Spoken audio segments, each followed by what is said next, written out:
এই যে জামাই জামাই জামাই আইসা পড়ছে বাজার থেকে। দেখি দেখি দেখি দেখি কি কি বাজার আছে। আয় হাই হাই হাই, সঞ্চয় কিভাবে করতে হয় সেইটা আমি তোমার দেখাই দেবো। তা ঠিকঠাক মতো সব আনছো তো? আম্মা, আপনি খাইতে চাইছেন, আমি না পারি। আমি বাজার থেকে আপনার পছন্দ অনুযায়ী 2 কেজি গরুর মাংস নিয়ে আসছি। সিনার মাংস দেখে আনছি, আপনি খায়া অনেক স্বাদ পাবেন। আপনি কইছিলেন না ইলিশ মাছ পছন্দ, ডিমওয়ালা ইলিশ মাছ, আমি পেটে টিপ দিয়া ডিম দেইখা তারপর ইলিশ মাছ নিয়ে আসছি। গলদা চিংড়িও আনছি আম্মা। যাক বাবাজি, আমার কথা মতো তুমি সব বাজার করে নিয়ে আসতো। এই যে 2 কেজি মাংস আনতে গেলাম, সিনার মাংস।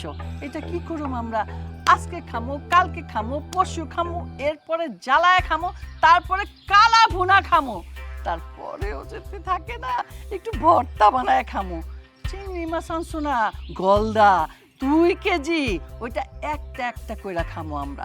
3 জনের 3টা, আমি না হয় একটা বেশি খাইলাম, 4টা, আমার তো বেশি পছন্দ। তারপরে আরও আছে খাসির মাংস। এই বাজারগুলা আমার কথা মতো তুমি করছো, আমরা এটা রাইখা রাইখা রাইখা রাইখা 15 দিন খামো। আর তোমার সংসারে যদি তোমার ওই হাতের ভাই, তারপরে আরেকটা ওই যে আই বুড়ি বইন আছে না, আবার তোমার বাপ মা, ওরা যদি থাকতো, কয়দিন যাইতো? একদিন যাইতো? একদিনও যাইতো না, একদিনেই শেষ হয়ে যেত। তাইলে তোমার সংসারে আয় উন্নতি হয়েছে না? আমি এটা চিন্তা করছি না, মার চেয়ে মাসির দরদ বেশি না?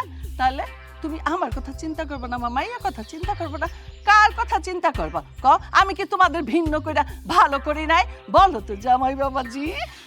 আমি পোলা হইয়া আমার মায়েরে, বোনেরে, ভাইয়েরে, বাপেরে ভিন্ন করে দিছি, এটা ভালো কাম করছি না? আমি তো অনেক ভালো কাম করছি।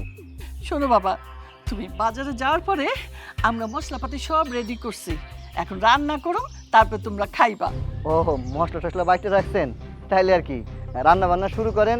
শোনো, আমার আবার দোকানে যাইতে হইব, কর্মচারীরা কি করে দেহে আসে। আম্মা, তাহলে আপনার রান্না বান্না করেন, আমি আইতাছি।